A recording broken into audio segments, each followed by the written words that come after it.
Hi, it's Patrick Hutzel from IntensiveCareHotline.com, where we instantly improve the lives of families of critically ill patients in intensive care, so that you can have real power, real control, and so that you can influence decision making, even if you're not a doctor or a nurse in intensive care. In last week's blog, I've shown you how to quickly become resilient whilst your loved one is critically ill in intensive care. You can read, watch, or listen to last week's update below this video on the link.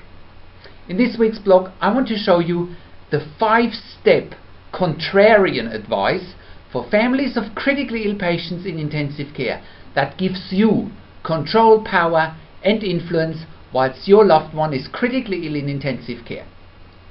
If your loved one has been admitted to intensive care for critical illness, chances are that you feel out of your comfort zone. Furthermore, you feel challenged, frustrated, stressed, vulnerable, and you feel like there is very little or no support for families of critically ill patients in intensive care. You most likely also feel like everything is in the hands of the intensive care team, and you may feel like the intensive care team is not really telling you about what's been happening, what's about to happen, and where your critically ill loved one is really up to. If the intensive care team is telling you and giving you updates, they do so in their medical jargon and in their medical language that leaves you wondering of what they have really said. Not a good position to be in. You may have also wondered and worried how you, your family, and your critically ill loved one are going to get through this challenging and often once-in-a-lifetime situation, as there tends to be so little support, education, and information for families of critically ill patients available. And if you are given information, the intensive care team doesn't really speak your language, and they tend to speak their own medical language and jargon. Now, if you are like most families of critically ill patients in intensive care, you just leave it there and you suffer silently, and you hope for the best and you keep wondering. As hope generally is not a strategy that gets you results, you and your family are like the majority of families of critically ill patients in intensive care, and you continue to have no control, no power, and no influence whatsoever during this time where your loved one is critically ill in intensive care. Meanwhile, the intensive care team continues to run the show, continues to use their medical jargon, and they continue to keep you half informed, so to speak. Again, not a good position to be in. And if you are like 99% of families of critically ill patients in intensive care, you give in to the perceived power dynamics in intensive care, where you perceive that the intensive care team holds all the power, control, and influence.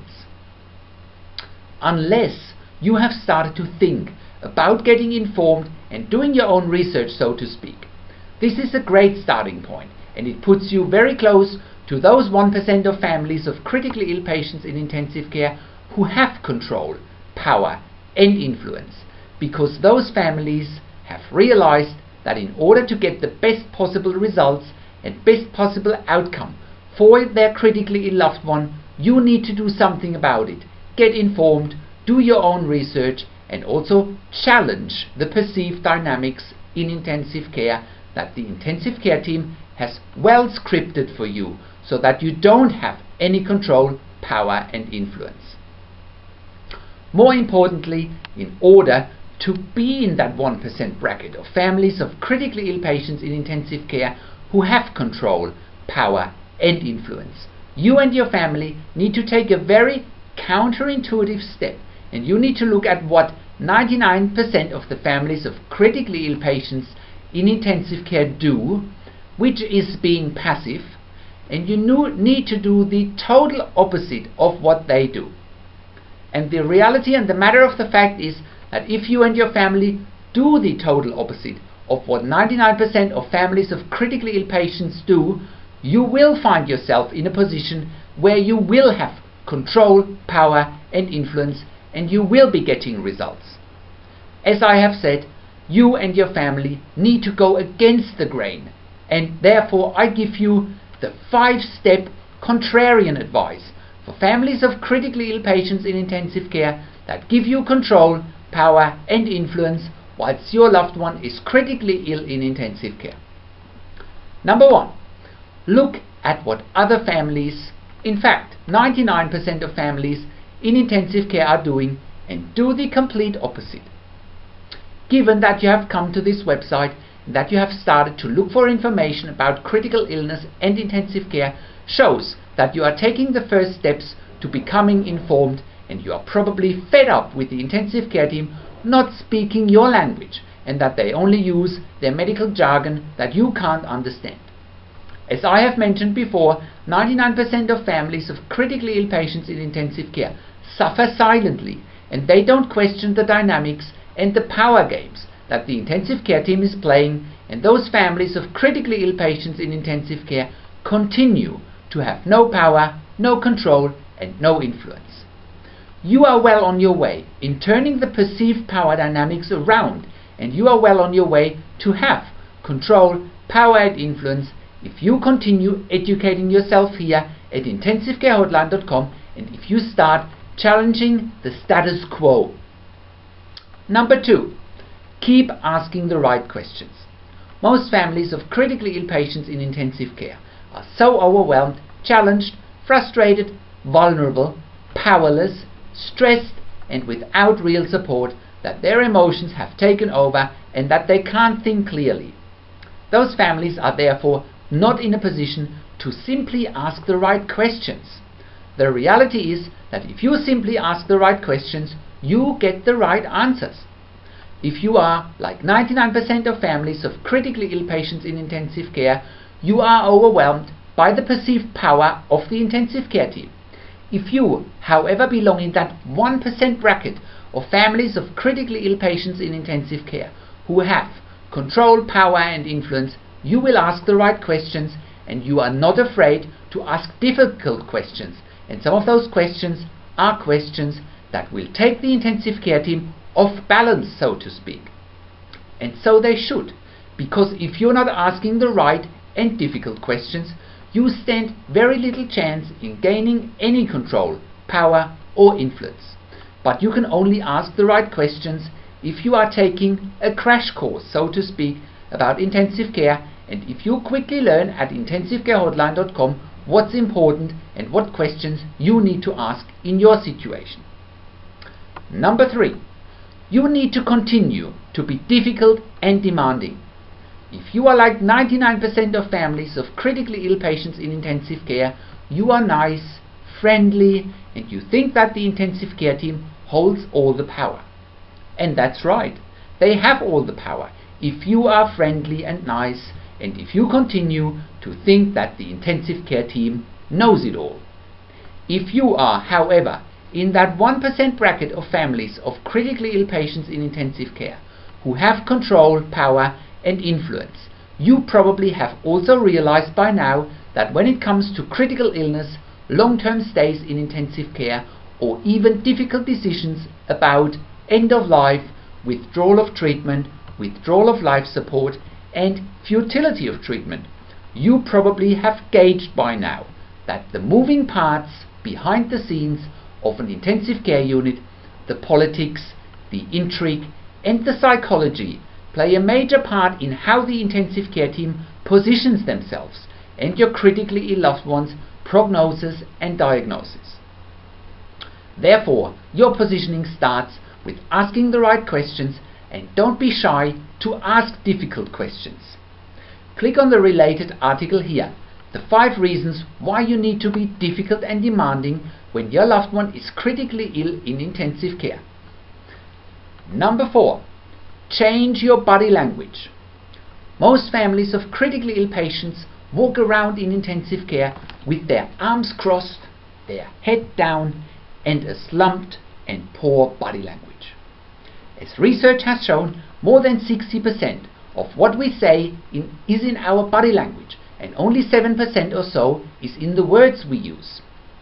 Walking around with poor body language and poor posture is telling the intensive care team and your critically ill loved one that you have no control, no power and no influence. If you want to belong in that 1% bracket of families of critically ill patients in intensive care who have control, power and influence, you need to show that to the world and the intensive care team by changing your physique and by changing your body language. Walk upright, back straight, shoulders out, hold your head high, uncross your arms and show the world that you are ready to face this challenge. You will send clear signals and a strong non-verbal message to the intensive care team and to your critically ill loved one as well, if you have strong posture and good body language. Number 5. Change your thinking. 99% of families of critically ill patients in intensive care have no control, power and influence because their brain has been hijacked by negative emotions. And because of that, they think that they can't have control, power and influence. In fact, 99% of families of critically ill patients in intensive care are so overwhelmed by their negative emotions that they can't think clearly, let alone let any positive thoughts in their head. Your job, if you want to belong in that 1% bracket of families who have control, power and influence whilst your loved one is critically ill in intensive care, is to recognize that your brain has been hijacked by negative emotions. Your next step then is to change your thoughts from negative to positive and get your brain hijacked by positive emotions. By you showing positivity, optimism and the belief that you can have control, power and influence, you will send an extremely strong signal to the intensive care team and to your critically ill loved one. Do just that and you have already made a big impact on yourself, your family, the intensive care team and your critically ill loved one, because they can feel your positive vibes and they can feel your positive energy. How can you further leverage your level of power, influence and control whilst your loved one is critically ill in intensive care? And how can you be in control of the situation? You'll get to that all-important feeling of power, control and influence when you download your free Instant Impact Report now by entering your email below. In your free Instant Impact Report, you learn quickly how to get real power and real control and how you can influence decision making fast whilst your loved one is critically ill in intensive care. Your free Instant Impact Report gives you in-depth insight that you must know whilst your loved one is critically ill or is dying in intensive care. Sign up and download your free Instant Impact Report now by entering your email below. In your free Instant Impact Report, you learn how to speak the secret intensive care language so that the doctors and the nurses know straight away that you are an insider and that you know and understand what's really happening in intensive care. In your free reports, you'll also discover how to ask the doctors and the nurses the right questions, how to eliminate fear, frustration, stress, struggle and vulnerability even if your loved one is dying.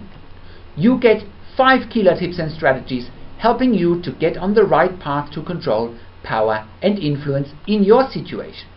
You'll get that crucial behind the scenes insight so that you know and understand what's really happening in intensive care and how you need to manage doctors and nurses in intensive care. And it's not what you think. Thank you for tuning into this week's blog and I'll see you again in another update next week. Make sure you also check out our Your Questions Answered section for more tips and strategies, or send me an email to support@intensivecarehotline.com with your questions. This is Patrick Hutzel from intensivecarehotline.com and I'll see you again next week with another update.